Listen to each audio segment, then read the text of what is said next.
All right, Kiss Army, welcome to the KissFAQ podcast. Thank you for giving us your time today and letting us into your head. I hope we don't do any damage. We're just a bunch of Kiss fans and we talk Kiss. So come along for the ride, you've got nothing to lose.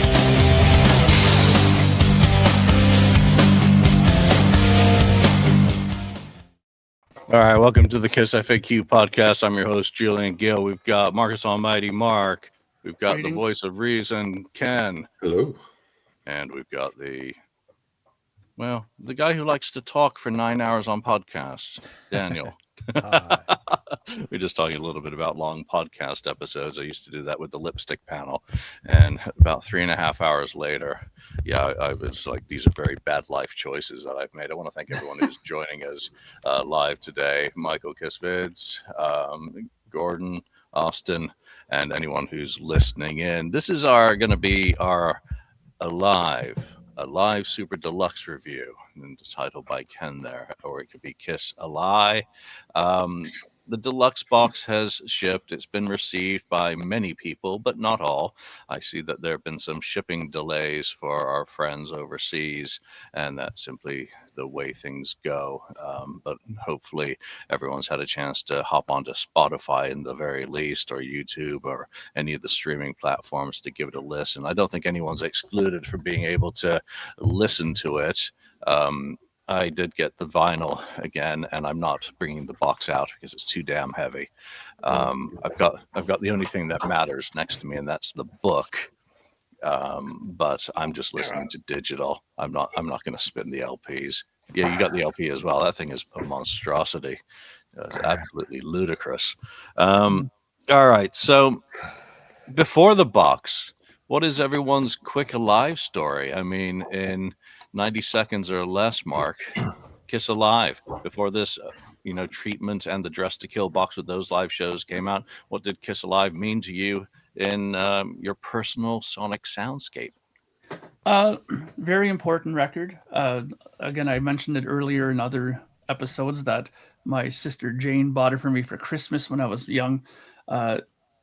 Enjoyed listening to it on the ground, on the carpeted floor, listening to it with the headphones on, looking at that 4-page or 8-page booklet there, being immersed in it. And it became such an important record that even when I started getting back into collecting vinyl, Alive is the one that I have the most copies of. I think I'm now up to like 17 different variations of Alive in my vinyl collection. I know Daniel's already thinking that I have some sort of illness because of that. But I assure you, my brother from another mother, that I am not sick, my friend. It's just I really like that record, and there's some interesting variations. Robert Ludwig one only, or a Zenti and Ludwig one combination one. So there was all kinds of different ones I was hunting. So, but it's a great record. I really enjoy it, and I think I'm over 90 seconds, so I'll leave it there. Yeah. Ken, what about you and your personal history? What does Alive mean to you before we pick it apart and delve into the minutia? It means, it's kind of became my second favorite because I bought Alive 2 first. So you kind of have a connection with that first Kiss album. So, which I enjoy still. But this one was okay. When I was starting to collect the stuff, in the late 70s, the rest of the music, it was kind of interesting. It's like, okay, this is how they sound. I hadn't seen Kiss yet until 79. So I was like, okay, I'm going to get more live stuff, see what else is out there. So it was a kind of a cool thing to hear them in their younger, just a couple years before, right? But more raw, hungry days of when they were starting out and what really turned things around for them.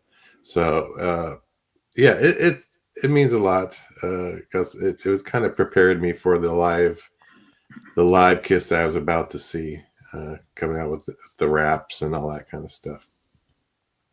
Nice. So apparently my audio is a little bit staticky today. There's nothing I can do about it. Now we're live, so it is what it is. Daniel, what about you? You're a live history. Well, I got into Kiss in the mid 80s, so for me it started off with Animalized Asylum and stuff like that. And then I was getting earlier albums, like the first one, and I listened to The Elder, and to me it was kind of hard to get into those albums. Even Hotter Than Hell, I didn't feel it when I was a teenager. I thought they sounded so old, and the sound was crappy if you compared it to the mid 80s. So I had a hard time. But then I found Alive, and it was sort of a bridge between the 70s and the 80s for me, because on Alive I thought the song sounded beautiful. So that was the first time I think that I really appreciated the original era. That was when I got Alive, because then the songs sounded as they were supposed to sound. And still to this day, I think that that Alive album holds up pretty well. So that's my Alive story. Yeah, I mean, mine as a fan from '85, an entry point there. It was always, it has a lot of the same songs from those first three albums. So I don't remember where it fell into, entering my my radar. So all I know is that once I heard the versions on Alive, that they were so far superior to what was on the first three studio albums that it really became my go-to release for the early era. That combined with Double Platinum, more so than that plus Alive 2, because I just never liked the sound of Alive 2 as much as I loved the studio's songs on side 4 there. So it was always just the most perfect presentation in my ears or mind of those songs, because it's just transformative what it does for it. So it's always been an important part of my history. If I had to have a desert island disc from Kiss, I would probably go with Alive, because it's so foundational to everything that comes after. It's critically important. Now, did anyone run a stopwatch on me to see if I went over 90 seconds? So just going to expectations for the box, knowing things behind the scenes, I have no comment on this. I just hoped that the fan reception was going to mirror the passion and effort that went into realizing both the Dress to Kill and Alive box sets. Daniel, what were you hoping for from a Kiss Alive box?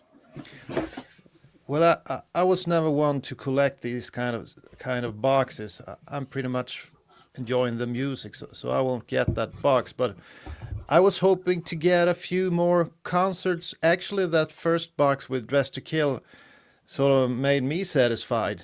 You know, with Coba Hall and everything. So I was thinking, what more do we need?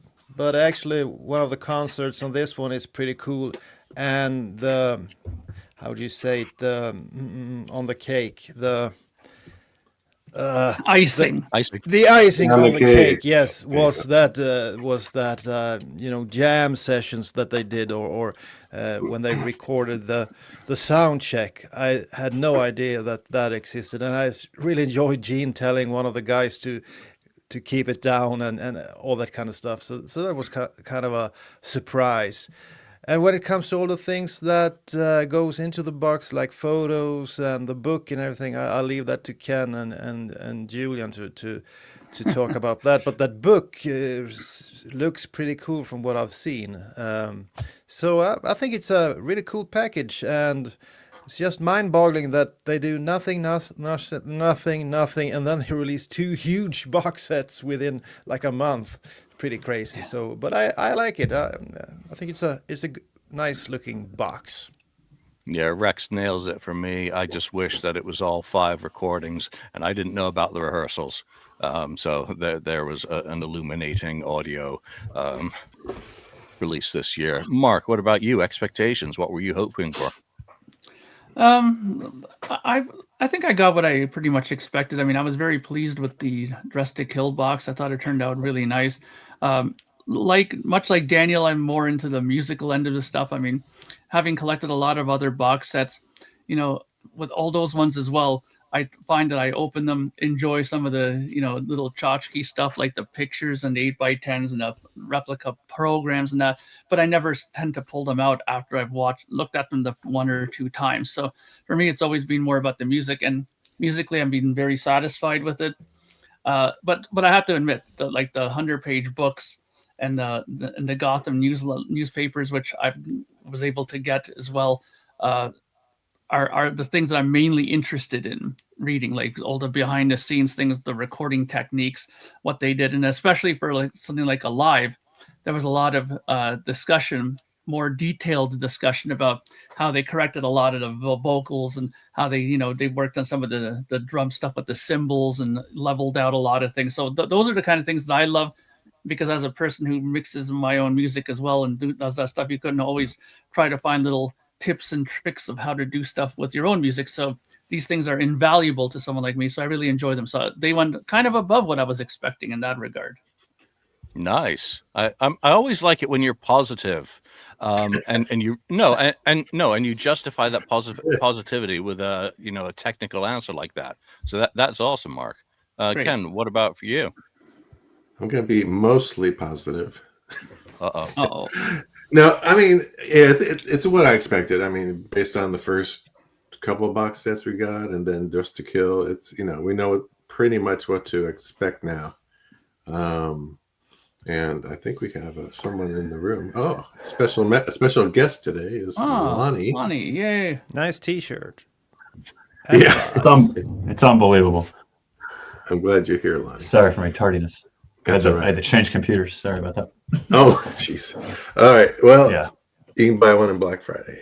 Okay. Anyway, so yeah, I mean, it's what we expected pretty much. So I expected all this stuff with Kiss.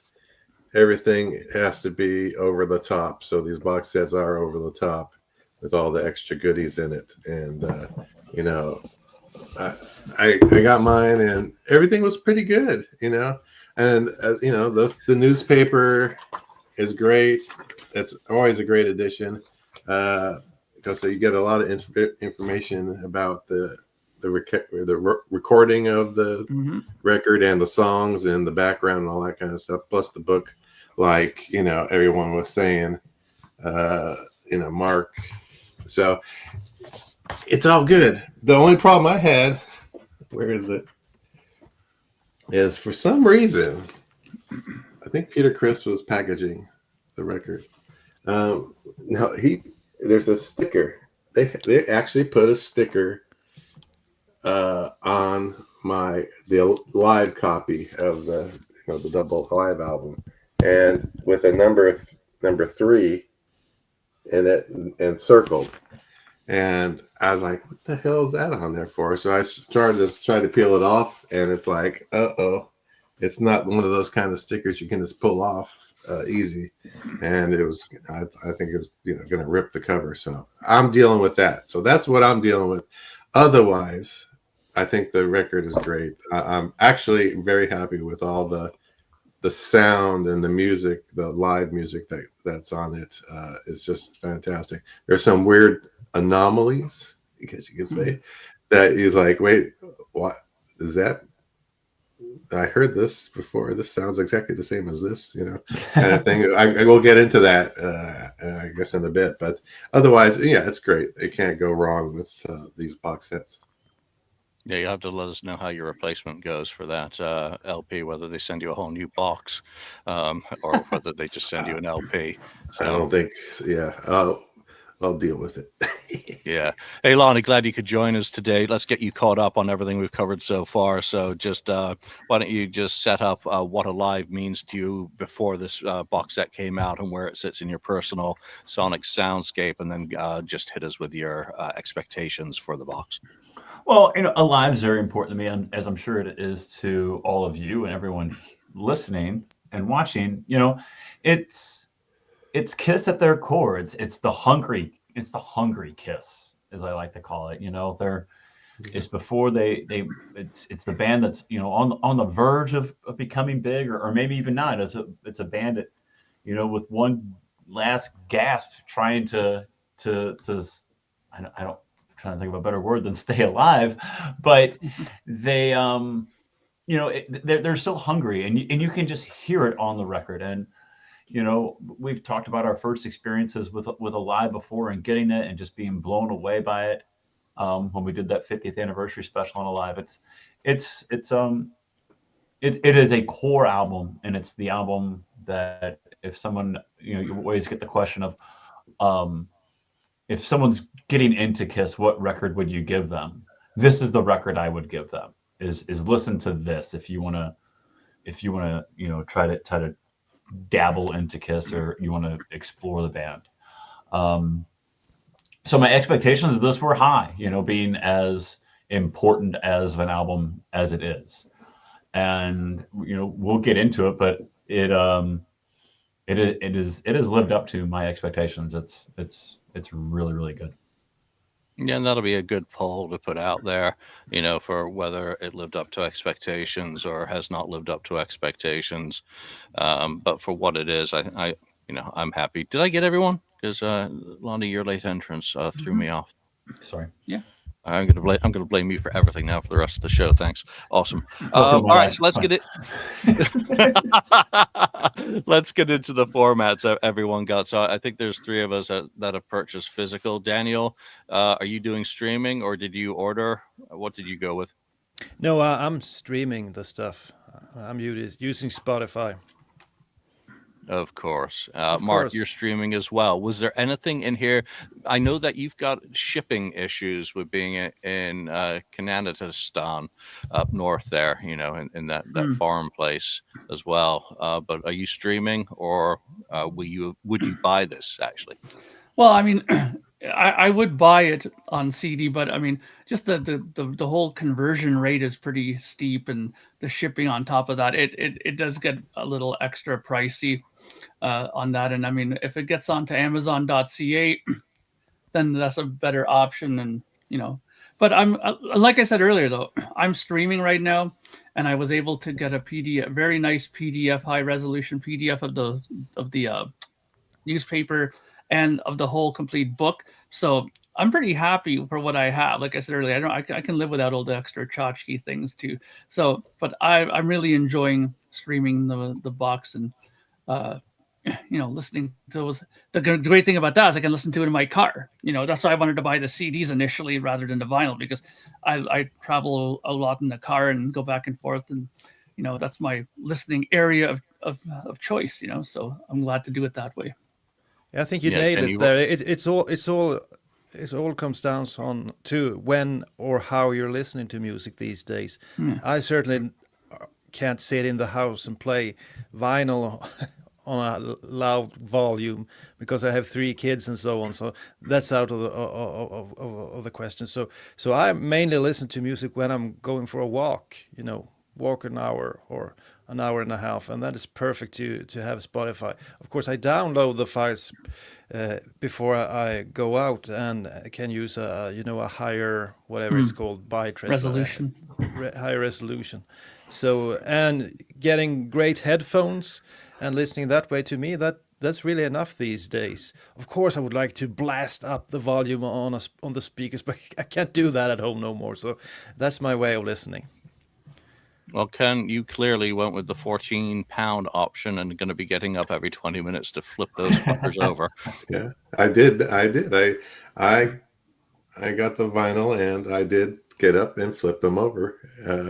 I went through all 8 LPs, so it wasn't too bad. I mean, it's not a 45 RPM or something. That would be just outrageous. But yeah, I had no problem flipping it over. It sounded great in my living room with the speakers and playing it, and it's mastered great again by Bernie Grundman again, and it sounds all really, really good. So I thoroughly enjoyed the whole thing from beginning to end.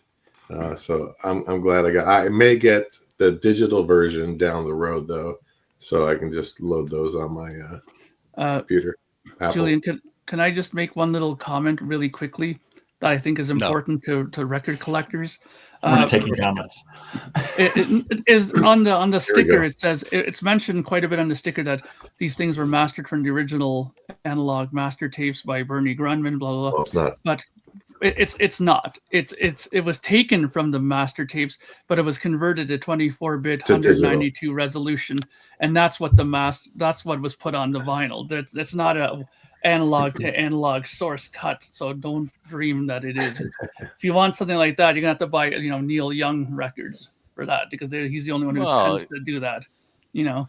So It's just a tool. They do the I'm not transfer complaining they, about it. I'm just saying no, that's they what do it the is. transfer of the reel into digital, Yeah. throw it into a DAW, One more Yeah. do step. the mix, I the know I've done it mastering, and all 1,000 that. times. Yeah. You do it. It's Yeah. commonplace now.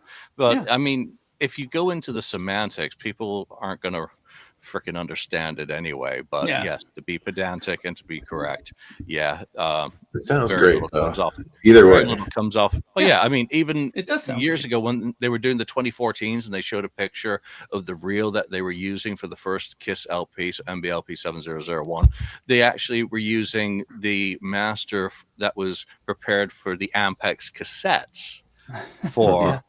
the transfer. So that's Yeah. also it's I love it. It's fascinating. Again, not Yeah. to make it sound negative. I'm just saying because there's a lot of people out there who say this is a true analog cut, and it's not. But that doesn't matter. It still sounds good, you know. All right, so where the hell was I? Oh yeah, Lonnie. You got CDs. It looked like your box I did. wasn't as girthy as Ken's. Yeah, that's Still- much more manageable. Still fairly girthy compared Mine to. is more Yeah. Mine is more girthy, Lonnie. So Wow, clip that off. All right, these boys having a thickness competition.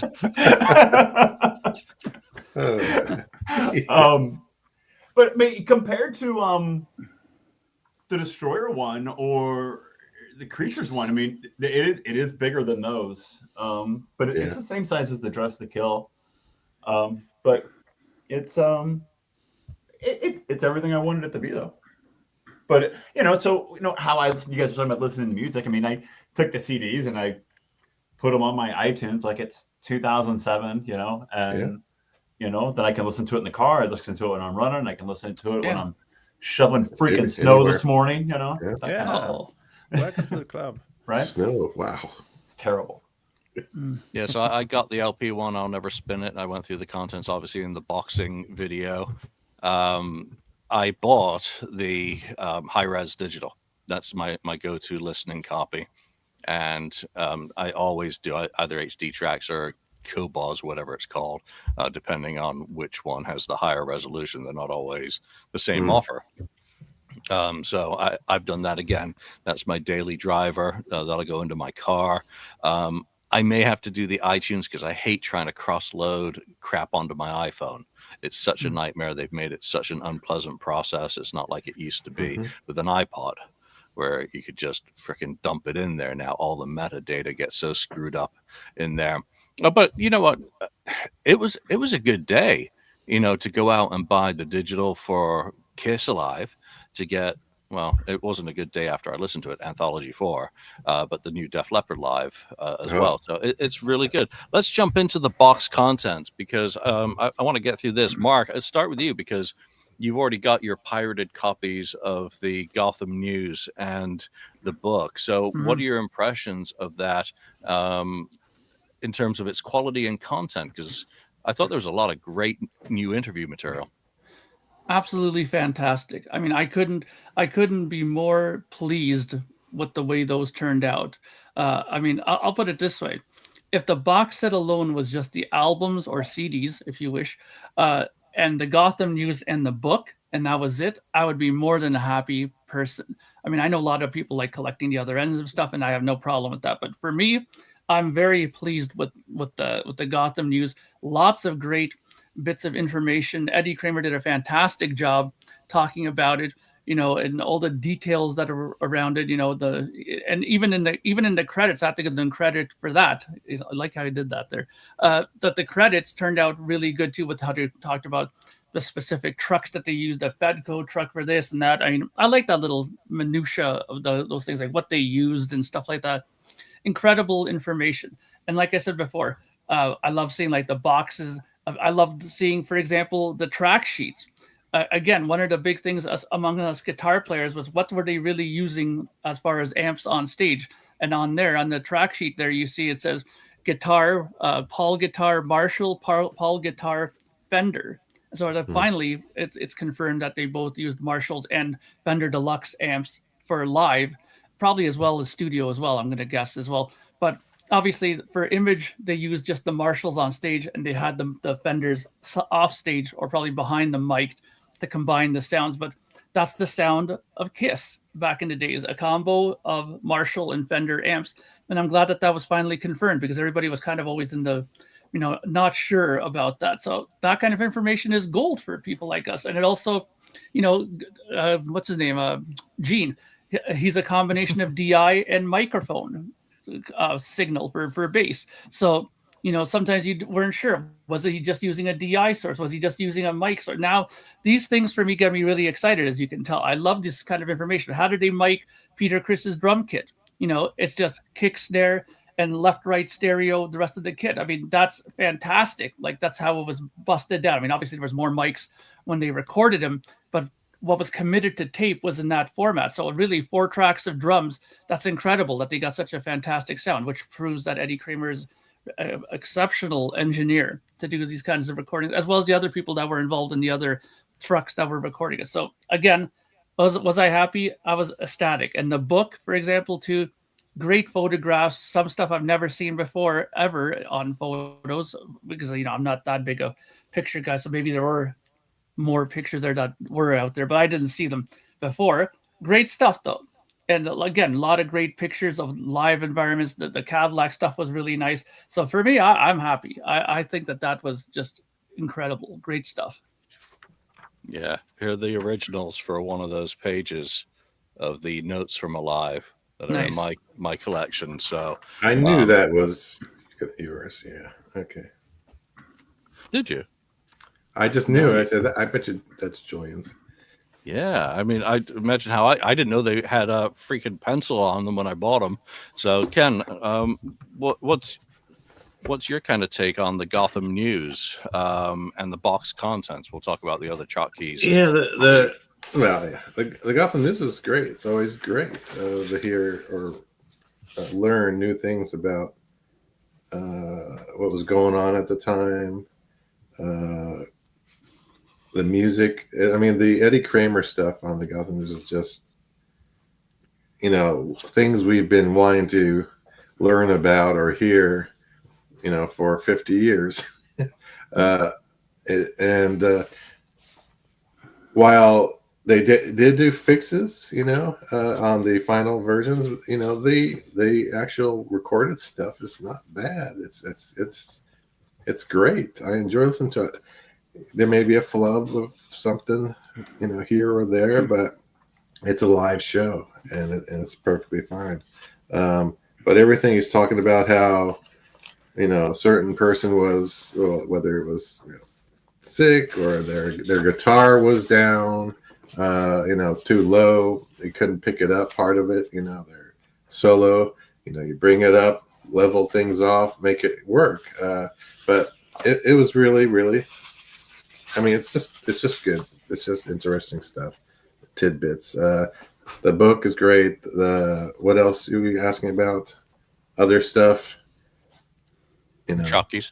The tchotchkes, they put in the slip mat, which they used on the first 2 albums that they did for box sets. They were always sent out as like promos, pretty much. Yeah, they were in store. I got the Creatures one. It was an in-store if you bought the Yeah, box I have there. Then they gave you one. I think they did similar with Destroy. I don't Destroy, remember. yeah. I got both of those. I think I bought them online because I didn't get them from the store. But yeah, the kind of the drum head thing for Peter Criss. Oh, now you're imitating Gene, holding that up in the unboxing video. Yeah. How cool is that? Yeah. Yeah. And, they replicate the tour book, which I don't have this tour book. I have starting from Dynasty and going through, past that. So, and then just all the other stuff is okay. I mean, I'm not even going to show all that stuff because there's so much stuff in there. It's just kind of crazy. The picks, what I would like them to do is, how they had the tie, Gene Simmons tie. Yeah. They should have with every record, do something that's identifiable to each one, one of the 4. So on this one, they could a random tie or something. Another tie or something, or a costume piece or something, kind of or thing. Or panties that were thrown on stage. Replicate. Yeah, well, yeah, that's for Alice Cooper. But anyway, yeah. So Yeah, I think it would be kind of cool if they did something like that for every one of the box sets, to kind of something from each member. Not you have to have 4 things in the one, but just kind of have one that's like an extra kind of goodie, kind of like that tie. Just something different. Daniel, obviously you're streaming, so you don't have a piece of any of the physical items, but are there any of them that interest you from that, other than the book and potentially the newspaper for the information they contain? I don't really think so. I'm thinking the information in the book and in that newspaper, that's interesting. I'm sure I'm going to get a hold of that down the line. But the rest, it's pretty fun to look at once or twice. But like Mark said initially, when you collect something, you mainly look at it once or twice, and then it just sits in and collect dust. So I have come to the understanding that I'm not supposed to collect stuff because I don't use it after looking at it once or twice. So that's not for me. But putting something in the box, like Ken said, would be interesting. I would have used those. What are they called? Candelabra or whatever. Oh yeah. That they have on stage. The candles Miniature. there. Yeah, a miniature of that would be cool. But the book and the newspaper, that's it for me. Yeah, no, I'm with you. All the other stuff doesn't really matter. I'm sure that someone will do a real unboxing video where they get out and assemble the mobile and show everything, in high res up to the camera at some point. Mm-hmm. And you know what? I'll probably watch that, so I don't have to dig through mine again. I blasted through mine for the video. Lonnie, what about you? What are some of your kind of key picks from the box? Well, the book is fantastic, as it's the pictures in the book, I think, are just outstanding. They're so detailed and so cleaned up and crisp. It's just really fun going through it. And you guys talked about the Gotham News and how chunk full of minutia that is. And again, the replication of the tour book I thought was a fun addition, and I think it's something that they should continue to do moving forward with these. Yeah. But Ken mentioned that, they should do something cool like the tie, like Gene's kind of features with the tie. Well, I'll say that, well, they did do that with the drum head for Peter. I thought that was really good. I would call that my good favorite point. Maybe that was it. You know what I mean? Yeah. I think that Peter's represented well on this one. Like we got the Gene tie on the Dress to Kill. So, that being said, I hope that they continue to do stuff like that moving forward. And the other stuff in there, the pictures, the pics, the coasters, whatever the hell is in there. That is the kind of stuff I kind of look at once and kind of like, okay, well, I got to put that back in its slot. But the Gotham News and especially the book, the book itself, I think I'll revisit. Yeah. When I'm in the mood, for a Kiss Alive type of experience. I think that's something that will continue on more than just the viewing once or twice.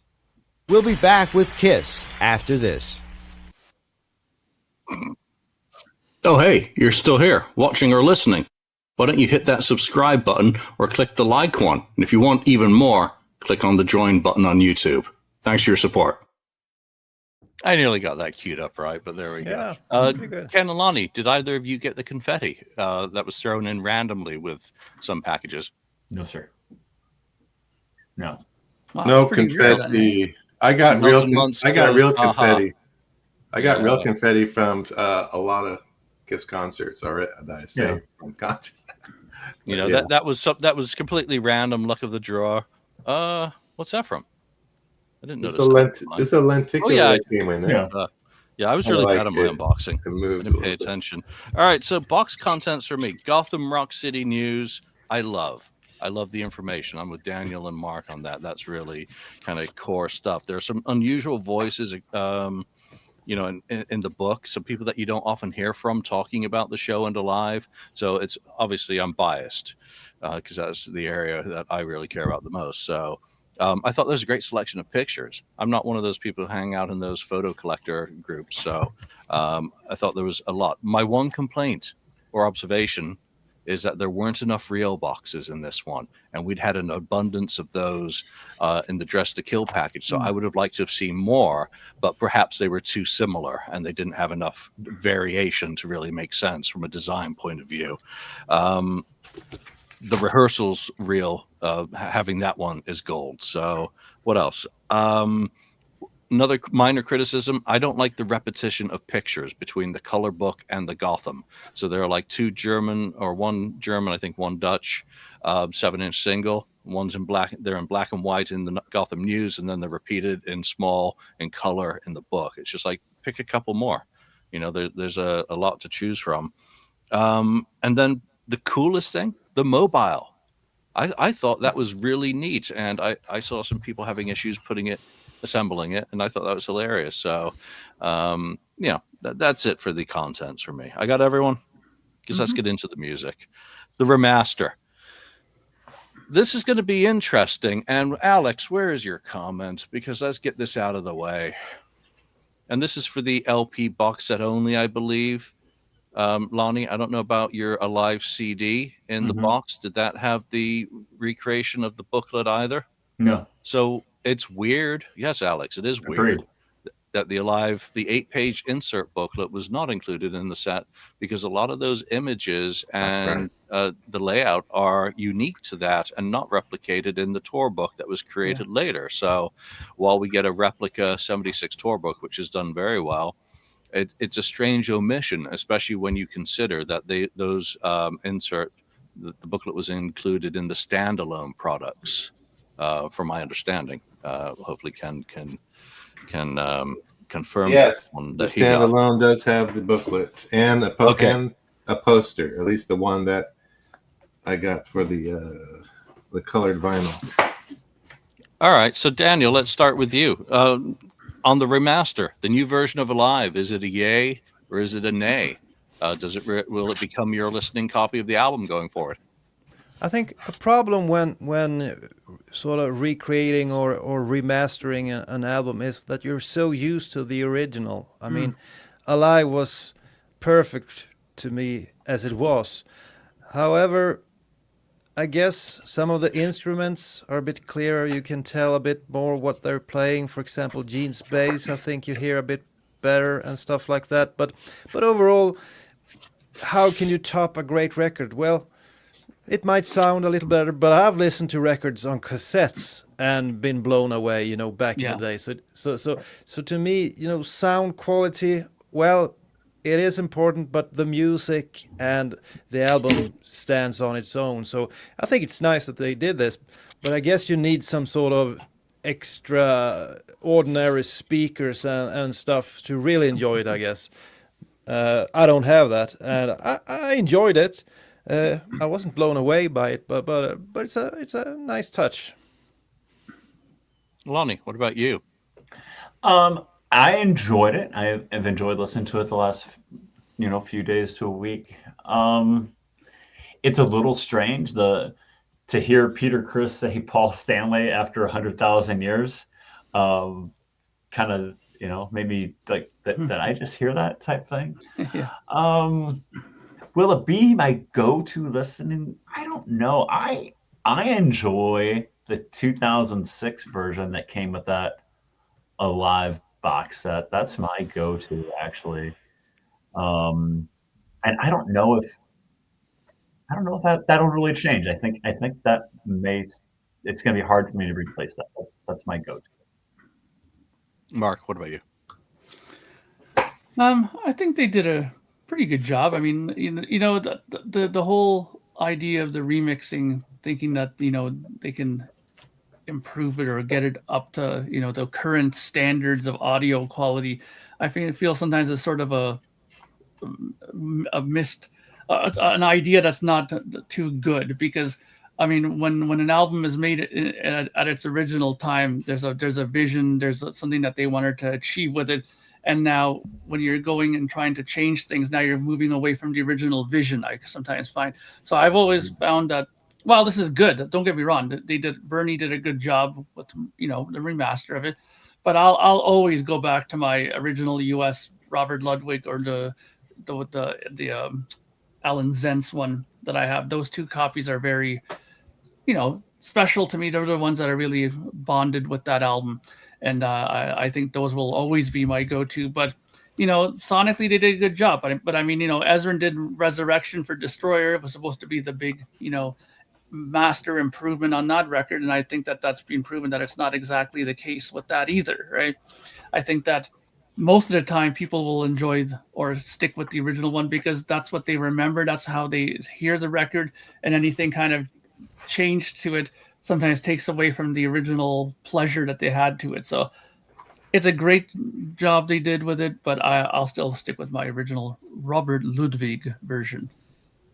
Interesting. Ken. Yeah, well, to answer a couple of questions, I did get the booklet with the colored vinyl. That's that one, and the colored vinyl. The outer part of that booklet is the, what do you call it? The foil kind of outside is foil, which is good. So that booklet did come with that. The other question is about the vinyl, the sound. It's actually very quiet vinyl. I think maybe one of my out of the 8 might have had a click, slight up something. I mean, it didn't skip or anything, but everything else was just perfect. I mean, it sounded all great on vinyl. So it's well, it's pressed well, and it's not a noisy vinyl. So get a record cleaner. There you have that. Well, that's it's like you can clean you should clean the vinyl anyway. You should. But it's still it's good. It is good. So if you're thinking about getting it, what was the question? Yeah, just the remaster. Is it EA? Oh, the remaster. Oh, yeah, the go-to and stuff like that. Yeah. I think the remaster is a go-to. It's really, really well done. But for the most part, it's not going to beat the promotional copy I have. I think that one's a little bit better, but this is pretty close. It might be the best sounding alive vinyl since that first pressing. I think it's better than the remasters. To me, it's better than that. So it came out really good. But for the most part, I'm going to be playing the other live stuff because as I'm enjoying that more than the original Alive. Those other live mixed shows that we're going to start talking about here. So anyway, yeah, I like those better. Yeah, imminently we'll be talking about those. I'm on the fence. I think there was less room for improvements for Alive than Dress to Kill. Dress to Kill was a spectacular remaster and a massive success in my mind, for my ears. It was good. Alive, I'm so used to, I think it's probably the 2006 as well. And I think I've also got a vinyl rip from a very pristine Japanese pressing.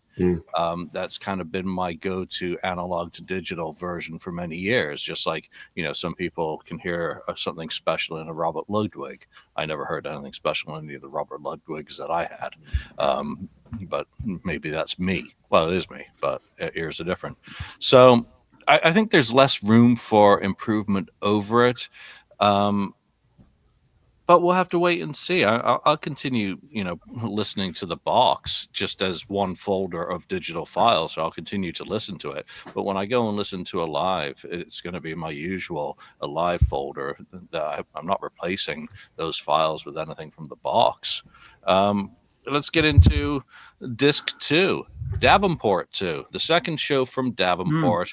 Yes, Paul was sick. The band was run down for whatever reason. They'd done a show earlier that night. This show is definitely not the highlight of a performance by the rock group Kiss. Let's be completely honest. It's not a high mark of quality in any sense, though it does have some moments. I think all I want to say about Davenport 2, I'm amazed that they included it. I'm amazed that Paul's like, yeah, put it out there. It shows me struggling that night. It shows the band struggling that night to play a second show. It's very human. It makes those guys human, almost human, which is very impressive. So the question is, what do you think of Davenport 2? Yes or no? Is it worthy? Did you enjoy it? Yeah, I find it very, very worthy. I enjoy hearing Paul try and work around the limitations with the skills that he had as a 23-year-old. And just the band trying to work through a second show that night. So I'm a hell yeah on that. Mark, what about for you? I'm gonna echo what you said and agree with you, Julian. The fact that they actually included this is shows courage, I think, and I applaud them for doing it because, number one, doing a back-to-back shows is hard. I mean, being in a band that did touring a bit too and had to do that every once in a while, it's not easy to do that because you do run out of gas pretty easy after doing that, especially if you have a high intensity show and or have to do a lot of singing or a lot of running around, or God forbid if you have to wear costumes and a mask, that's even worse. But the thing is that it drains you, and to go and record that, and a part of also they had so much technical problems too. Paul's guitar amp was acting up and this and that, and to show that those kind of things occur, I think is a very important thing to do. I mean, from a general listener's point of view, they may not appreciate the fact that what they're hearing shows what could happen to any kind of touring band on a basis of their tour, and that they included that for us to hear. I think they need a big round of applause for that. But will it be something that I go back and listen to on a normal basis? Probably not, just because I'm so used to hearing Alive in certain ways, or just better yet, I just enjoy hearing Paul on a good day. To hear him struggling is a little heartbreaking sometimes, especially when you hear some of the times he's trying to hit a high note and he just couldn't reach it. But this happens, and it's good to show people that these kind of things can happen to even the greatest singers that we know, and to put it out there on vinyl. Wow. I mean, that took a lot of courage. So, Davenport is an interesting listen. I'll listen to it maybe once in a blue moon here and there, now that I've listened to it all the time. But yeah, I mean, it is what it is. And yeah, but we have other great shows on this box as well. So, Daniel, Davenport. Well, I think we all can agree that it's interesting, but I don't think you will go back too many times to listen to this. However, I don't think it's such a bad concert. I still enjoy, Peter Criss's drumming. I think he's great on this show, and also I think Ace Frehley nails a lot of the solos. He's at the top of his game. So I listen more to that and more to the Gene songs than I go and listen to the Paul songs, because he has some troubles during this one. So listening to Deuce, Got to Choose. No, Deuce, and then She, I think, was a pretty cool take. I like the She one, that was pretty cool.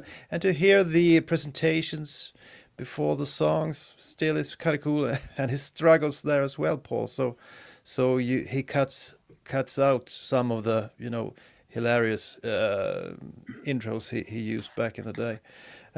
So I enjoyed it. I won't go back and listen to it too many times. Yeah, and as pointed out already, Billy, yes, Let Me Go Rock and Roll on Alive is from Davenport show number 2, which is wild when you listen to that and you hear the Come On Quad City that we're all familiar with.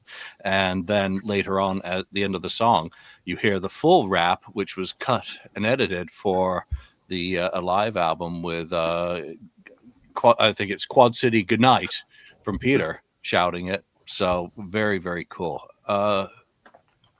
Lonnie or Ken? Who's up next?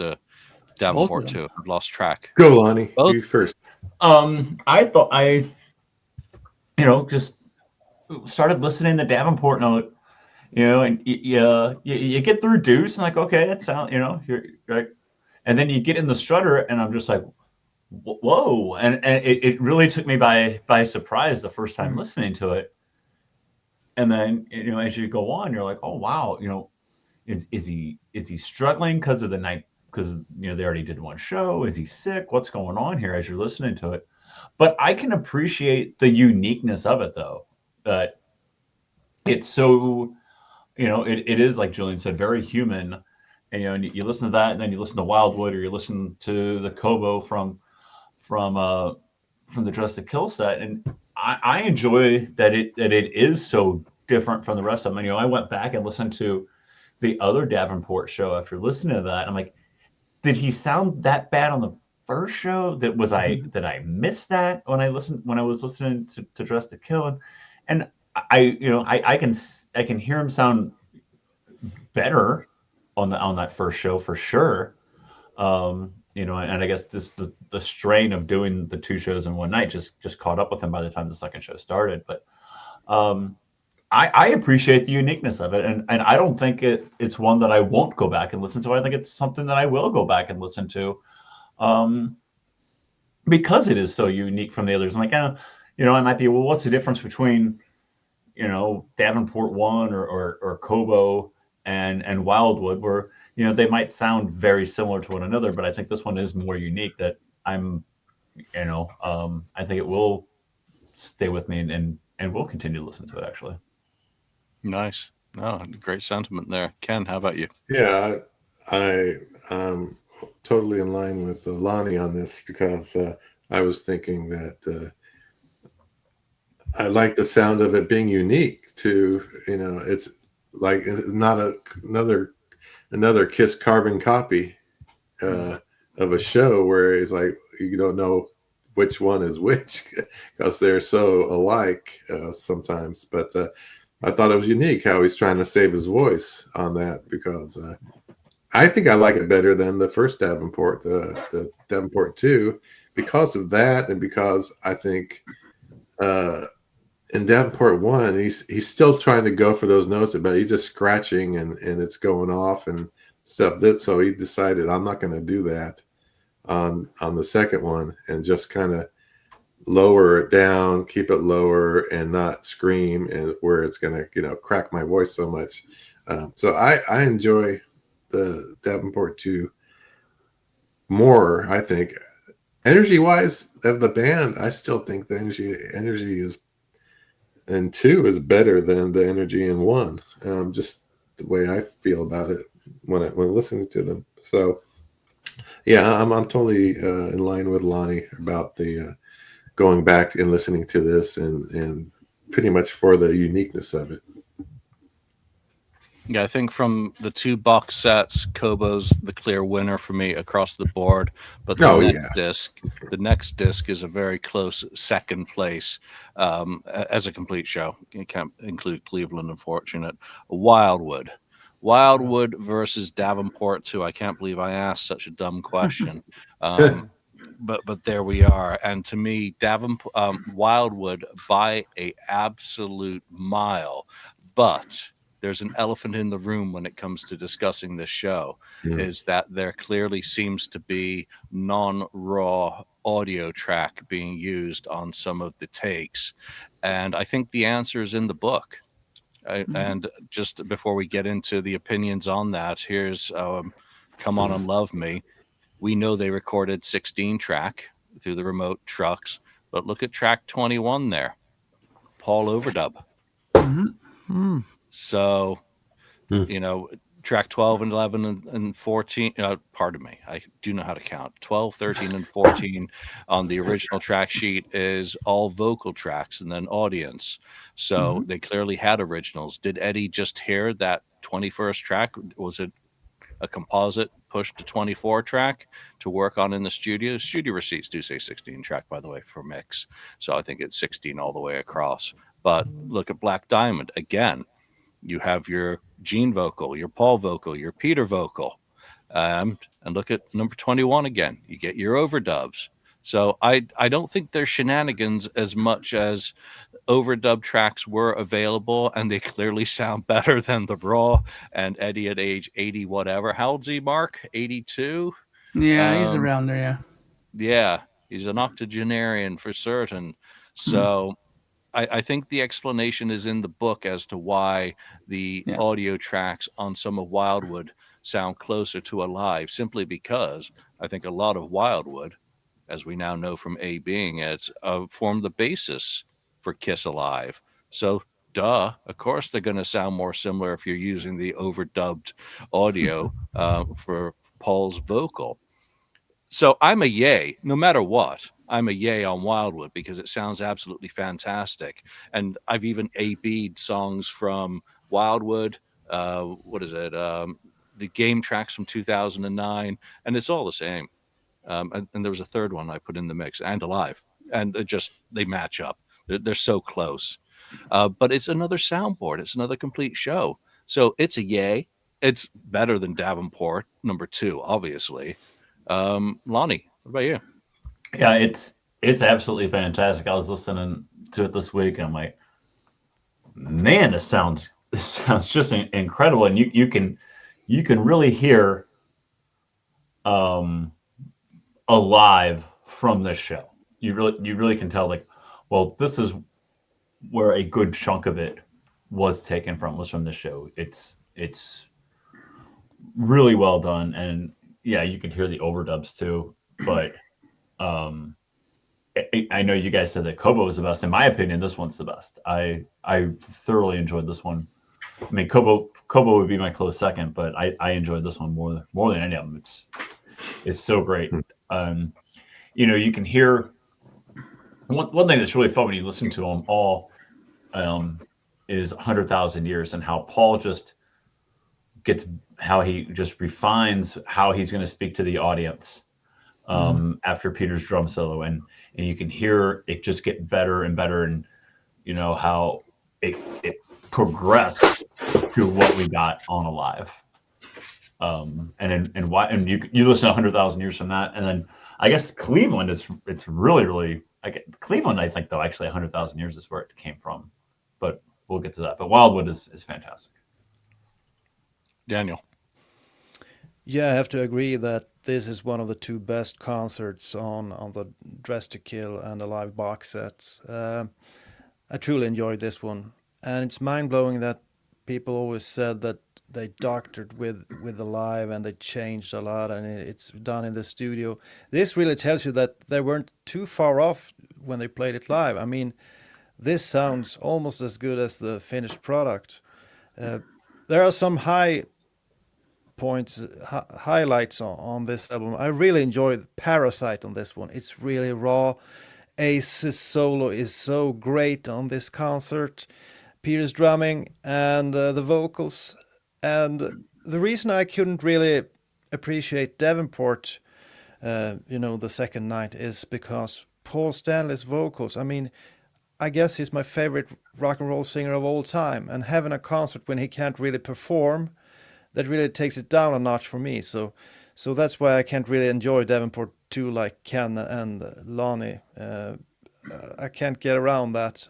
But on this concert, he sounds awesome, and the band is on fire. And this is, Hungry Kiss, as Lonnie said. This is the Hungry Kiss at its peak. So what a great concert! I really enjoyed it. Mark, how about you for Wildwood? Oh, I really love Wildwood. Wildwood turned out really good. Wildwood was a good lesson to me about the importance of the venue acoustics. Wildwood is a bit of a smaller venue compared to Cobo Hall.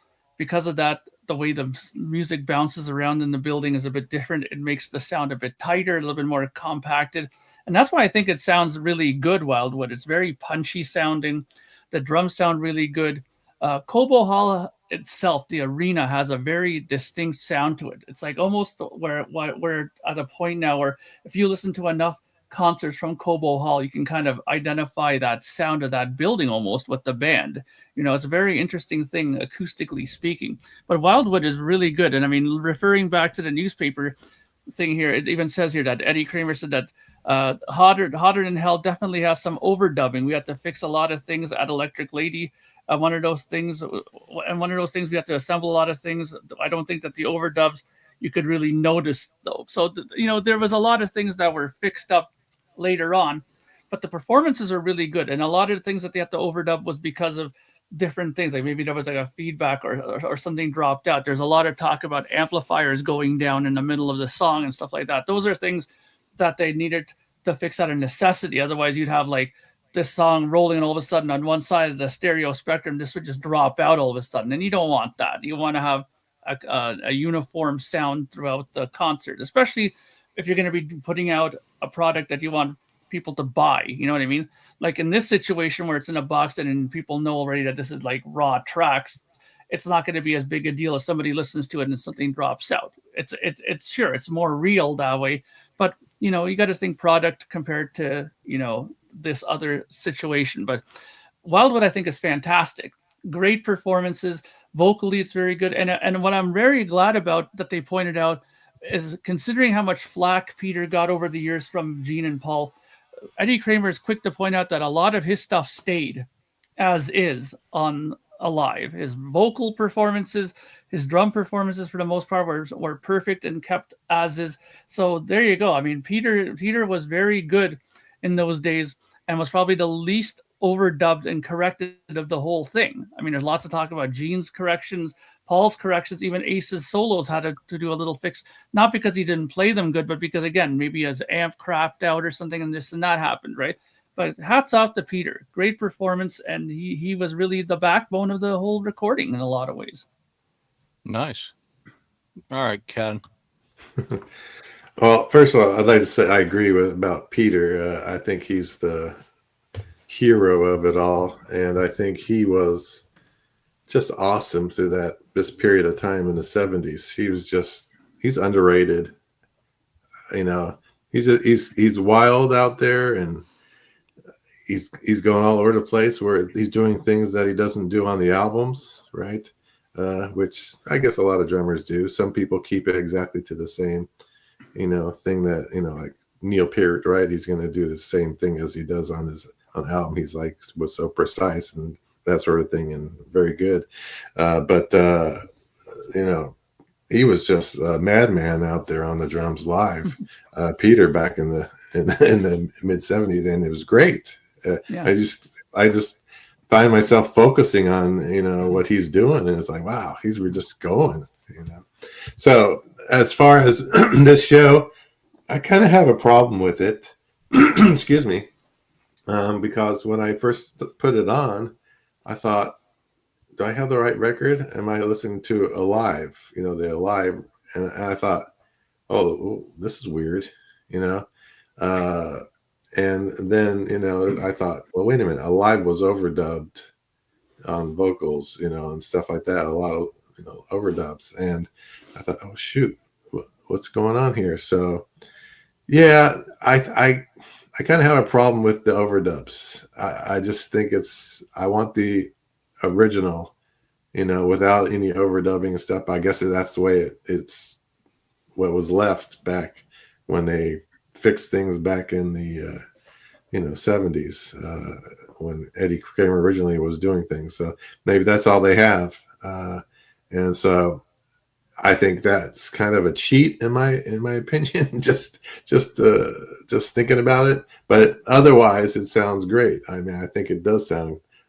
fantastic, and it's a really good memento for that time period and for this record. I like Cobo Hall better. For it may not sound maybe quite as good as Wildwood, but I think it's better, more authentic. And the other thing about it is the songs that we didn't have, like Let Me Know and Ladies in Waiting. That kind of puts it over the top for me. All right, so one disc left on this collection, which is the bonus live, and it's comprised of, actually, before we do that, Davenport 2 versus Davenport 1. Which show do you prefer, Lonnie? You're muted. You're muted, Lonnie. Uh-oh. You pulled a Ken. Somebody's got to do it. Yeah, at least once.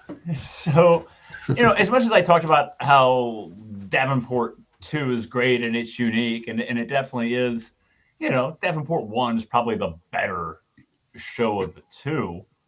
But not to take, but I these two box sets are so great. I mean, I definitely see myself going back and listening to these two sets more than I have the Destroyer or the Creatures, because I think the content on them is far superior, and they've definitely got it right with these two boxes. But I think Davenport 1 is probably the better show. Is probably will be more of a go-to though. Davenport 2, Davenport 1, Mark. I think both of them are important in showing that, bad nights can happen or what could lead to a bad night. But I do like Davenport 1 better. I just thought, obviously the performances were a bit better, but the vibe was good too, I thought, in Davenport 1. But you could feel the tension starting on that. Ken. Oops. I think I'm going to be probably the different person here. The black sheep. The black sheep, or whatever you want to call it. But I'm going to go with Davenport 2. I just think they sounded more tired on the Davenport 1 to me, performance-wise, even though 2 is it's second. But I think, and because like before, the unique vocals of Paul on Davenport 2, Mm-hmm. I gotta go. I'm just gonna go with Davenport 2. Not by much, just they're very similar. So, Daniel, Davenport 2, Davenport 1. I didn't miss you on the previous question, did I? No, I think to me, as I stated previously, Paul Stanley is my favorite vocalist of all time when it comes to rock and roll. And I think it sounds worse on the second show. So just because of that, I have to go with the first show. Yeah, I like how he's controlling himself better on the second show, though. He knows what his voice is doing better, and I think it comes across with him going more lower register and more from the gut. So, and leaving out some of the attempts to whoop it up in between tracks. There's the new Destroyer with a fantastic feature on Kiss Alive. Nice. So, highly recommended. The preeminent now international fanzine, 3 times a year, I believe. I have not got my copy yet. Where's my copy? I wanted to use that photo in Aceland, but I guess we'll scratch that one now. So, all right, let's go with the final disc. Now, before we do, we got to talk about this. Oh yes, Lonnie, what does the CD look like for the bonus disc of Live? Is there a print on it, or is there any imagery? Because I don't think it looks like that. No, and that is not reversed. So this will be for anyone who gets the LP box set to check that blank side. So there wasn't enough audio apparently left to include an 8th side of vinyl. Yeah. So they did the laser etching of the image, and it came out backwards on my copy. It looks like on Ken's. Yeah. Hang on. So we don't know if it's universal or whether they discovered later in the manufacturing process, oops, we did it again. So it happens. It's out there. I'm not going to hide it because it's going to be a conversation piece. Yeah, that yet another official product has a boo-boo on it. Okay, so you just get boring laser prints of the label. Yes, sir. Which, yeah, that's fine. It's the music that counts ultimately.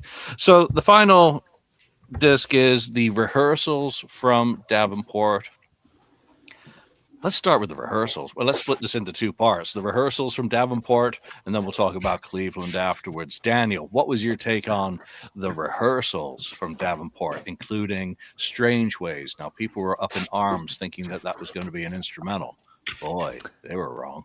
They were wrong. And You didn't see it coming that Gene Simmons would sing the song, did you? I enjoyed that, truly enjoyed that, and it was fun to hear Gene's take on the song. He kind of sung it a bit differently than Peter Criss did. Played around a little bit with the vocals. And he went total Cookie Monster at some point there as well. I really enjoyed that. So, and the Kiss Jam, well, that's the show starts off with a Kiss Jam, and I was thinking, wow, have I played the wrong record? Is this Hot in the Shade? Because the jam is very similar to the one they did in '89 when they started off with Rise to It. They hadn't learned any new jam versions since '75, so they went with the same thing in '89. Kiss were never a jam band, and this is proof. So the Kiss Jam, well, it's kind of cool to hear, and I also enjoyed Gene Simmons, giving the roadies a hard time when they were a bit noisy. He used the F word here and there, and seems like he ran the show back then a little bit more than now. I would, but he's always been vocal about people interrupting the show. Oh, that wasn't me. So a fun little nugget to have on the box set. I think it was great that they had saved this one, and it was truly surprising. Yeah, Mark, excuse me, what did you think about the Davenport rehearsals? I thought they were very interesting. Not too often do you see or hear bands putting that kind of stuff on a box set.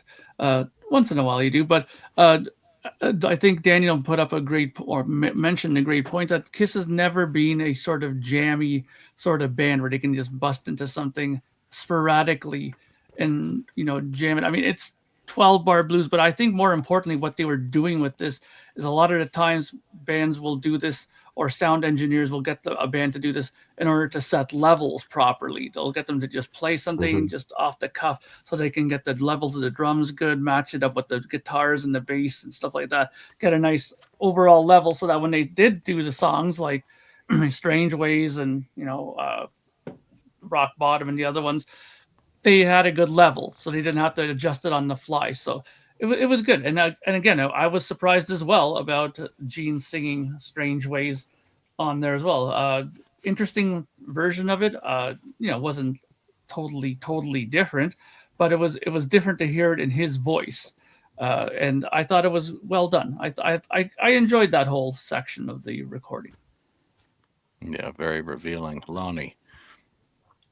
Yeah, the jam was interesting. I mean, it was unique, and it was fun. I mean, you guys talk about stuff you're probably not going to go back and listen to very much. Well, I don't know how much I'll really go back and sit down and listen to that.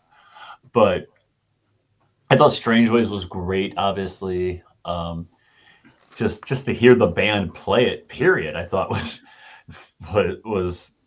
a nice surprise for the set. And then Gene singing it was the bonus.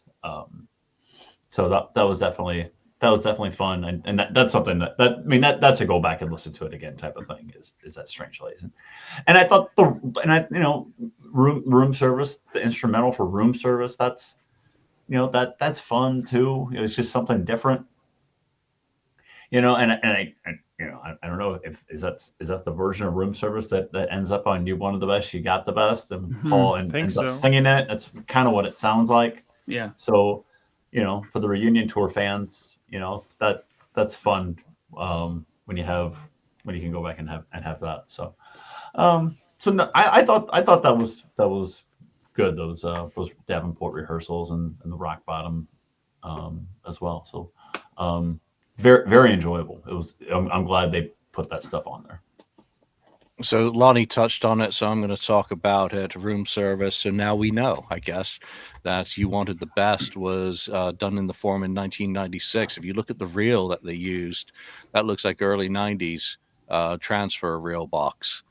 So a safety copy or some description from that period.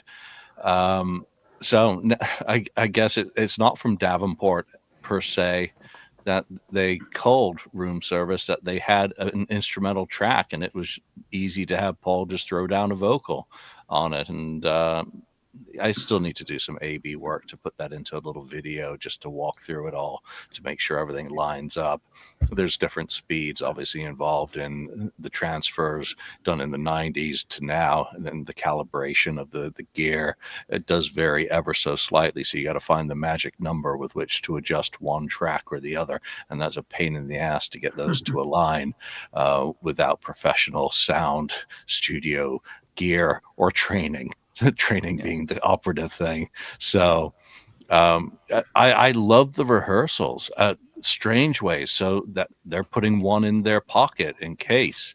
And just like watching you aligns perfectly from the quick A/B I did this morning on that from the rehearsal and alive. So maybe they were thinking similarly that, oh, we could do Strange Ways. Strange Ways was supposedly performed by them. If you hear how competently they're playing it in rehearsal, they wouldn't be doing it that competently if it wasn't somewhat, that's say October, August of the previous year. So nearly a year prior that they'd recorded that in the studio. So they'd certainly done that on the road. So I think that confirms, without any other evidence, that that song had been part of the set. And we just don't have enough sets from 1975 to really have a honest picture of how frequently the set changed up. Plus, once the live album becomes the mission, I think it becomes standardized, as we see with Davenport 1, Davenport 2. You know, one song alternating. Look at all those multi-night stands that they do later in history, and just change a single song.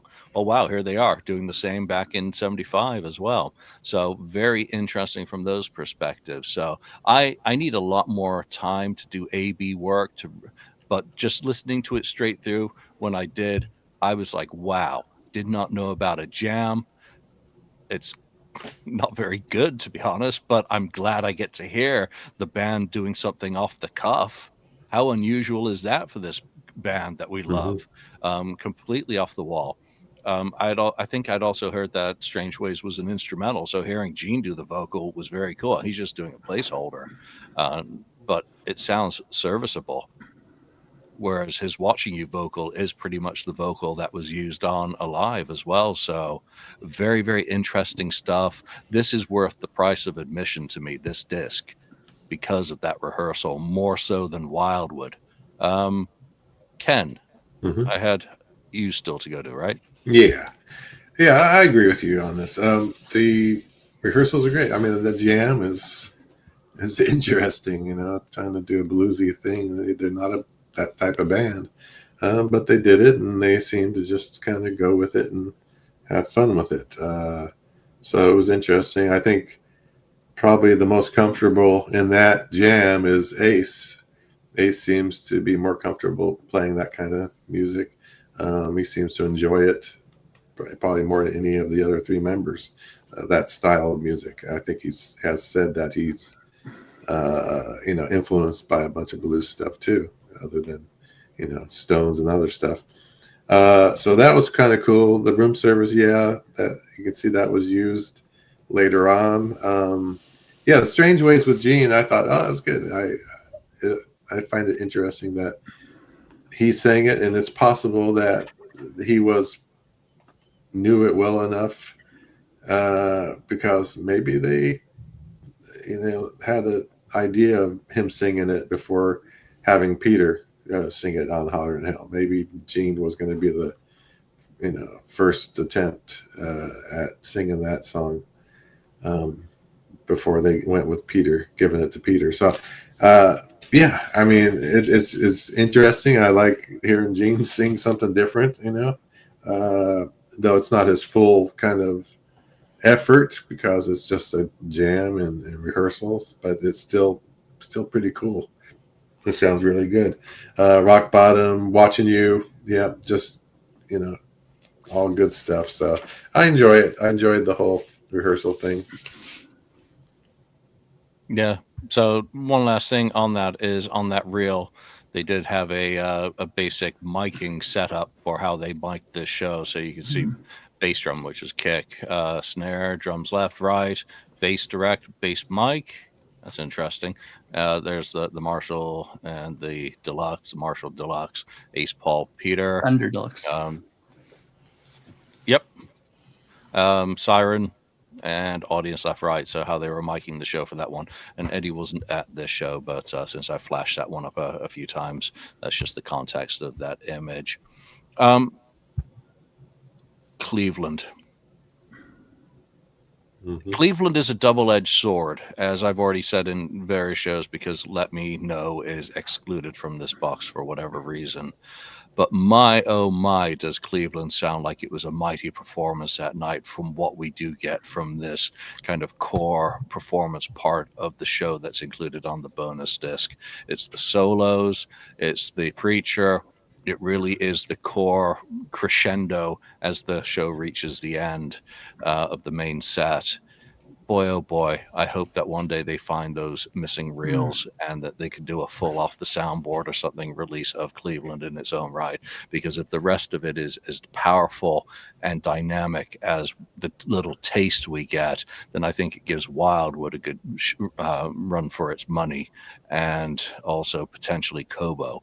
Because again, this is recorded in June when the album is still potentially 3 sides live, 1 side studio, and who knows what that full set was. I don't think we have much of an inkling still of the complete set, though clearly this part of the set mirrors up with what comes later. Lonnie, what was your take on Cleveland and the taste that you were given? Yeah, Cleveland, the taste that we got is incredibly powerful. And I would reference 100,000 years earlier when we were talking about Wildwood, but you listed 100,000 years from this, and like, well, that's where it came from. Because I mean, Paul's rap is the exact Paul rap that we get on Alive, and the rest of it is fantastic as well.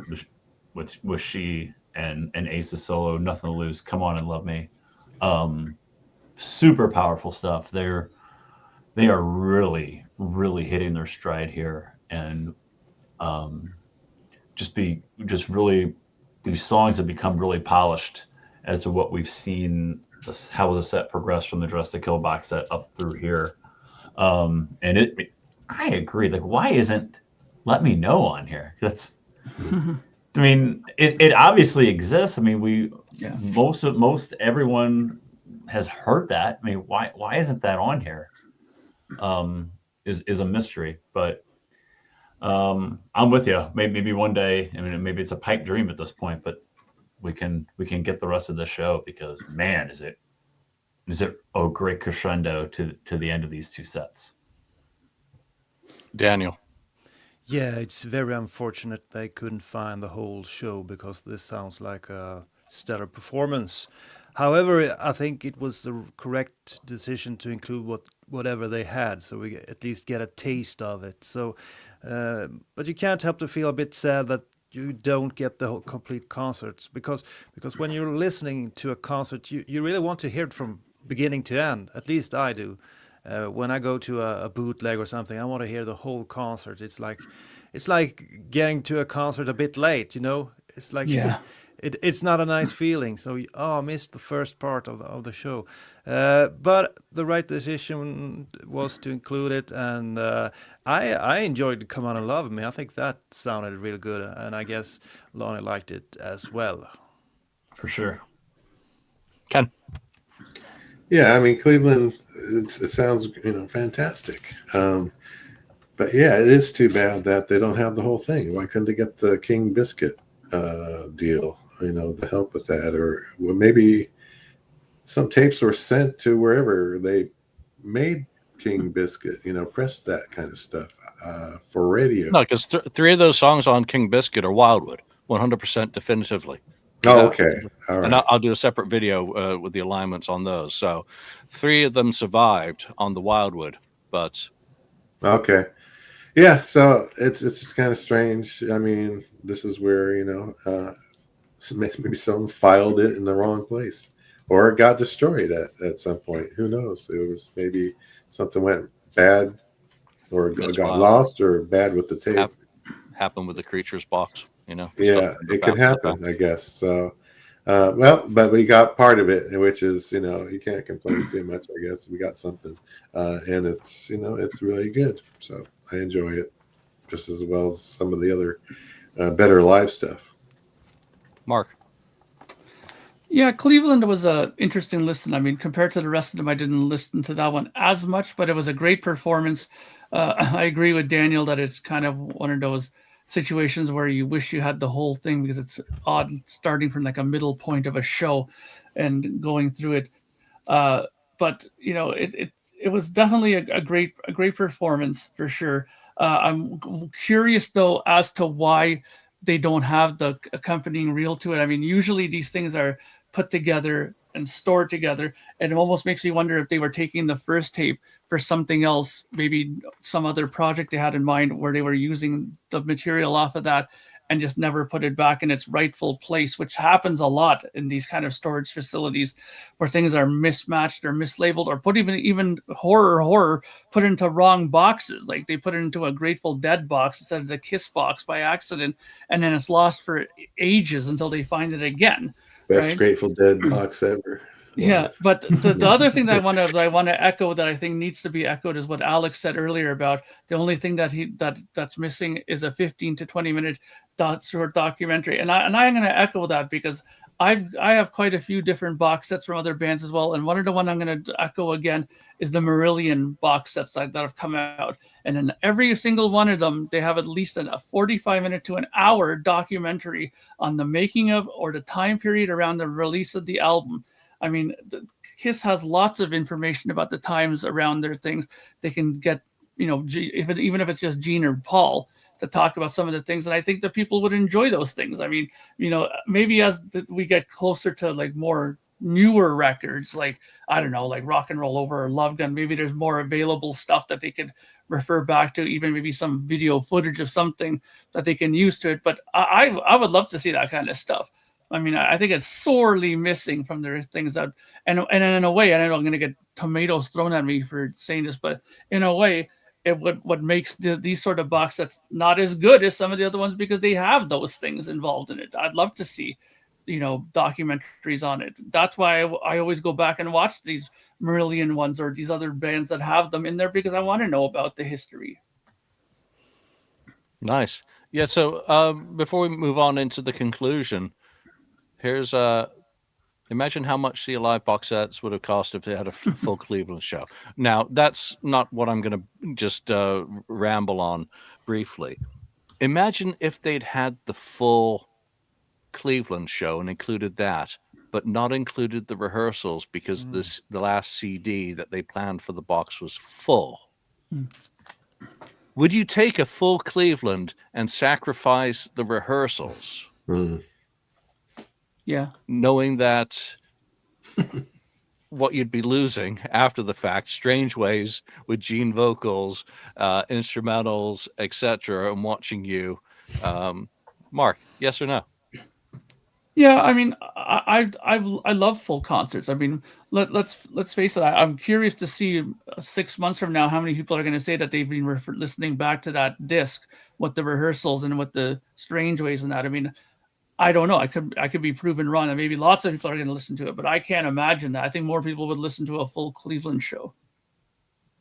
Daniel, I would have put the full Cleveland show there as well as the jam sessions, and then I would remove half of Davenport too. That would be the way I would do it.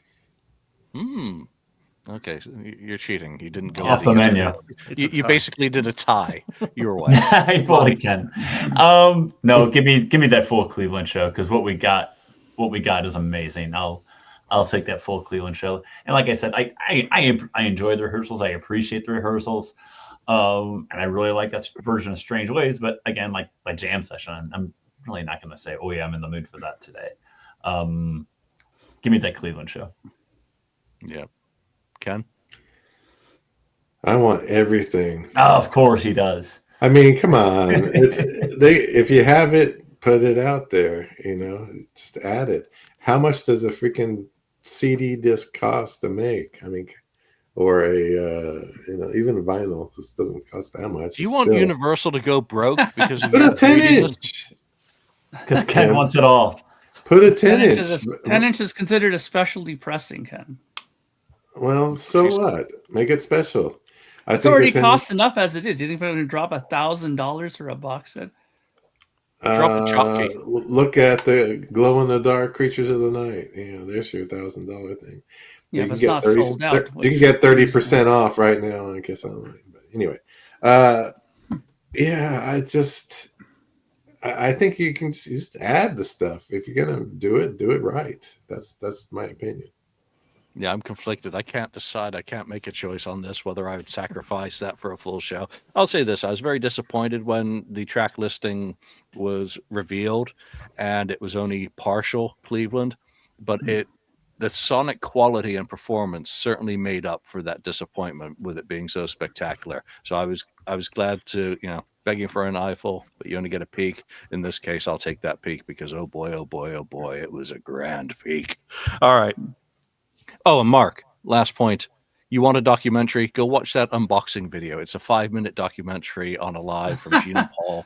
There you go. You got your wish. There it is. All right. So overall thoughts, Lonnie, was it worth the price of admission, this box, and how's it stack up to previous ones? Overall, yes, I say it is worth the price of admission. I thoroughly enjoyed it. I do wish that in the future we don't release box sets within 3 weeks of one another. I don't think that was very fair. Yeah. I don't. A month before Christmas, here's 2 box sets that we've been waiting for 3 years. We'll just release them within 3 weeks of each other. I think we could have a little more self-awareness and space them out a little bit better. But in terms of how they stack up from the others, it's really good. I enjoy both of these new sets thoroughly, probably more so than the Destroyer or the Creature. So I hope that they continue to move in the right direction with these. And my only complaint is just let's space them out a little bit better. It'd be better for my marriage, and I think other people's marriages as well. Yeah. It feels almost insane to ask Daniel, who's streaming it, whether he thinks they're good value for money and we're worthy of the price. Yeah. But in terms of their pricing and also comparing it to previous box sets, what are your thoughts? Well, from what I understand, the pricing has come down a bit, and I think that's good. I think it's a great box set. And I hope they keep them coming. I'm really looking forward to next year when it's the 40th anniversary of Rock and Roll Over. 50th.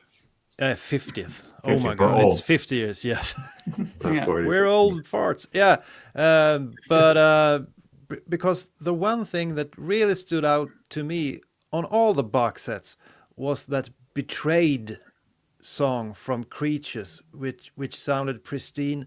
I'd never heard it ever existed, even though it wasn't really finished. It was such a cool song, and I still play it to this day. Something from back in the day that sounds great, and we haven't heard.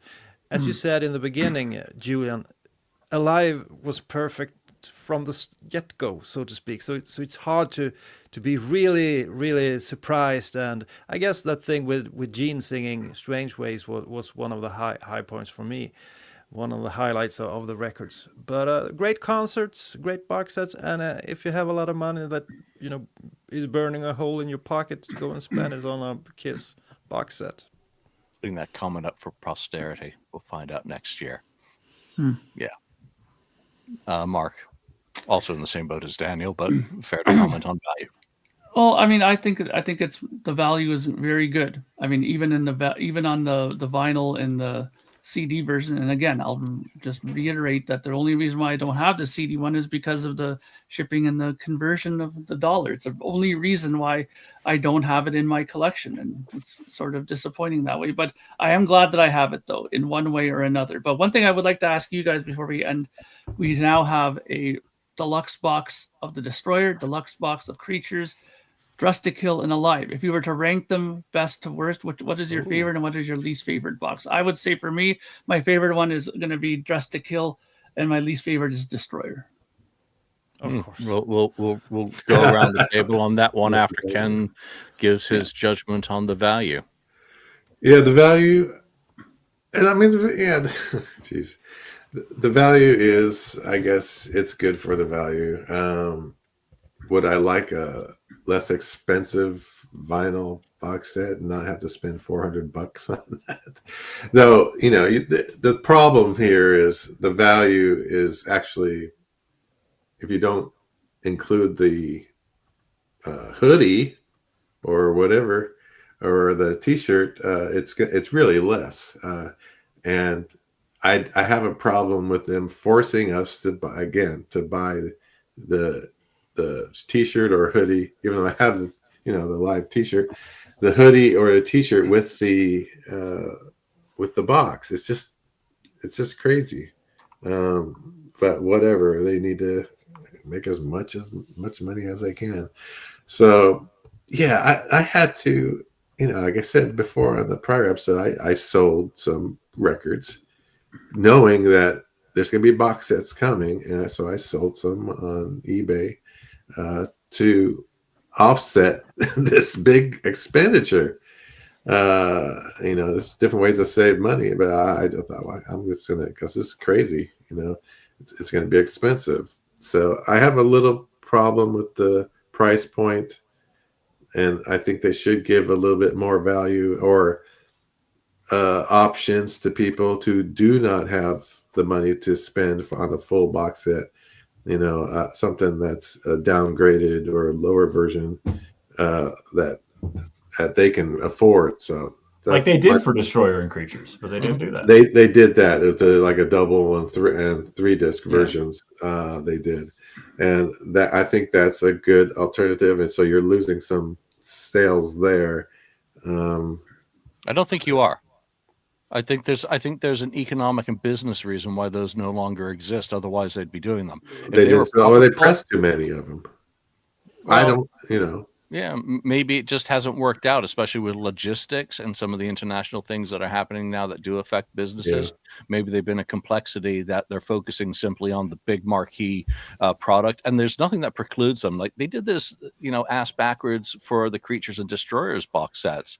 That those originally came out as CDs, and all they came out with the entry level expanded editions as well. Yeah. And then they did the vinyl version later. So business is business. There's nothing that stops them from doing a condensed version later on.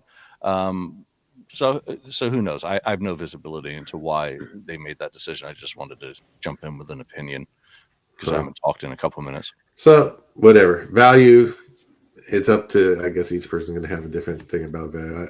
I guess it's value. I bought it, so I there it is. It's worth the value, or else I would have bought it, I guess. Yeah, I thought the pricing was fantastic. It's come down and seemed to me to be far more reasonable for the formats. I need to order a CD version, get rid of this LP one, because if anything, I'll keep that. Unless I could pick up a standalone book, and I've got standalone books for Creatures and Destroyer, so I'm unloading those boxes. They pop up online every now and then. They do on occasion. Sell them out. Uh-huh. Yeah, and if I could just get the book on its own, then I'll be happy. But I think it was good value. But I think Lonnie nailed it. That the timing of them so close together, and that's a very large outlay for this time of year, and also some of the uncertainties within the economy. I think staggering them throughout the year would have been better, but I think there must have been reasons why they didn't. So, again, we have no clue as to the why and the what. I just think, again, it's way too close to Christmas to have this amount of product, and then you add on to that Vegas. That's a lot of cash outlay for people who want to do all three. But you know what? People got to make the decisions that they need to. You don't have to buy the box set today. You can buy it down the road.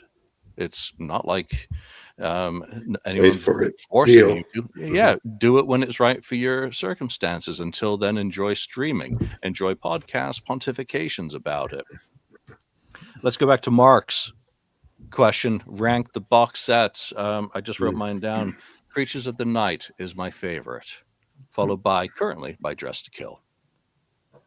And then in good old Ken honored fashion, it's a tie for Alive and Destroyer. I'm not going to put either of those last because Destroyer and the high point of the pristine Magna graphics, but also the massive letdown of obviously a audience, higher level audience live recording versus incomplete Cleveland and kind of a subpar, not subpar, but Davenport too. Is those are kind of equal in my mind. Lonnie. I'm gonna go Dress to Kill first.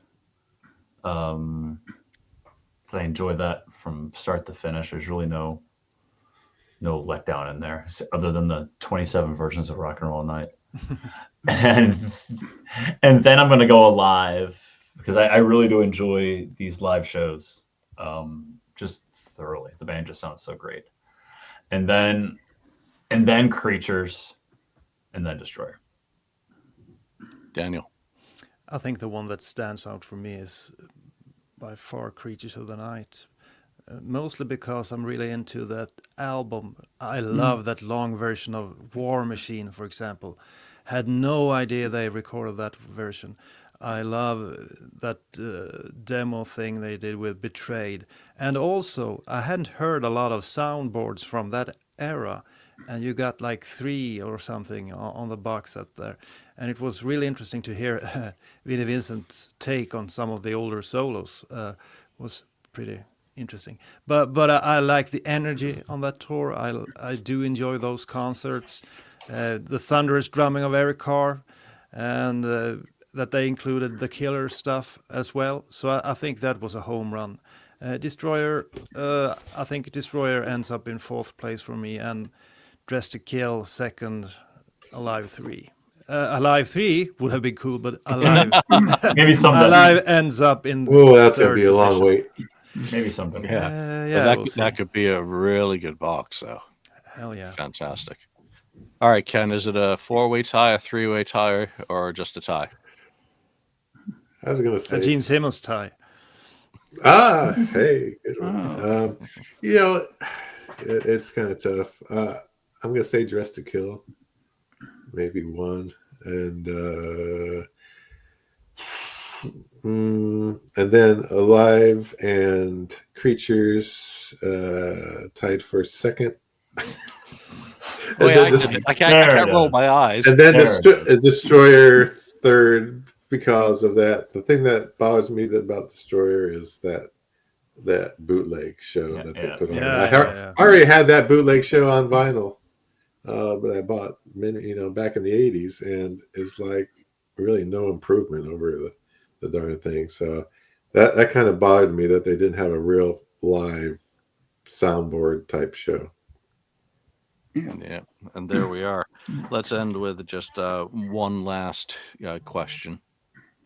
Well, I'll just put the one thing I haven't found the answer to yet. In Kiss Alive Forever, they noted in their intro to the Alive section that Ronnie Dean was a prospective producer for Alive, and I don't remember or recall if that's addressed in any of the book or printed matter, either to confirm or to disprove it. So I'm going to have to do some more homework on that and read that book a bit better when I have a free moment, of course. Lonnie, your final words for today. What's your favorite part of the box, and what's the upsell for the audience? My favorite part of the box is that Wildwood show. I guess I do like the Cleveland stuff, but I'm going to say my favorite part of the box is that Wildwood show. And the book and we talked about this, the book and the Gotham music come with it. I think just really help you dive deeper into that era of the band. That's my upsell for it is that. It really just gives you a clearer picture of where the band was and what was going on in the time, and why these shows and this album is so significant in the band's history. Yeah, Mark, your final words on the Alive box? I loved it. I think it was great. For me, the big plus for me was much like Lonnie said. Wildwood definitely is a high point, and the Gotham News for me is definitely a high point. Ken? You're There muted. it Mute. There it is. Oh. I was trying to put my box away. It's too many LPs. I like the Wildwood also. I think it just makes more sense, even though they cheated on it somewhere along the line down back then or whatever. I think it's probably the best thing on the live, though. Even the Davenport, the unique Davenport too is cool and all that stuff. So it's just a great box. I mean, we're lucky to be getting these things, before we, kick off. Daniel. Well, birds of a feather flock together. It's Wildwood. Wildwood concert is the best thing on this one. And when streaming, that's the one that I go back to. But I have to add that version of Strange Ways with Gene Simmons on vocals. I mean, that's a cool thing. I'll go back and listen to that from time to time. Gene going Cookie Monster on Strange Ways, that's really awesome.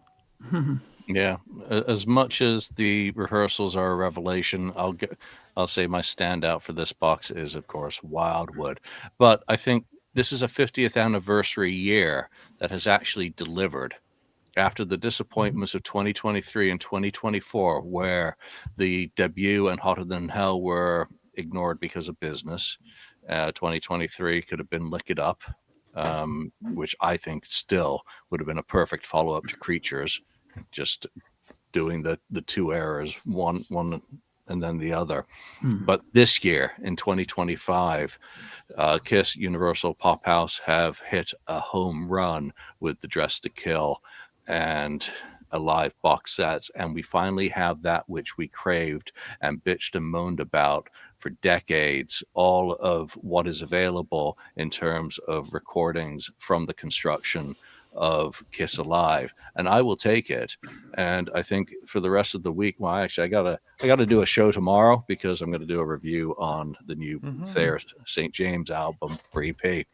But I want to just queue up all the live recordings from sequentially from those two box sets, play them all the way through as I write and do my notes for some of the stuff that I'm working on, culminating with Alive, and just have an almighty alive experience. And now we can. Imperfections and all, little niggles about this could have been or why is that. I don't care. We've received. And I'm eternally grateful that both of these boxes exist. I think it's fantastic for the KISS Army. I think it's fantastic for us music fans and those who really care about the music. And I can't wait to see what they do in 2026, which is obviously going to be the 50th anniversary of Rock and Roll Over. I need to look back at what else it's the anniversary of, because we're not going to see Destroyer again. Maybe The Elder. Maybe they can do a Destroyer soundboard as off the soundboard, one that we've not heard, So there are plenty of options. Hell, I'd even take Toronto or Cleveland if they with full studio treatment. Hell yeah. So there we are. That's the Kiss Alive box set show. What do you think about it? If you've bought it, has it met expectations? What are the things that you really love? What are the things that you think missed the mark?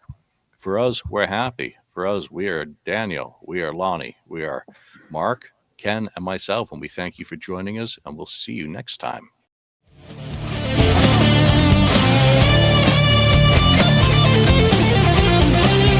Thank you for spending time listening to the KissFAQ podcast today. All sales are final. There are no refunds. If you'd like, look us up on Facebook or come over to the message board and discuss the topics we've broadcast today.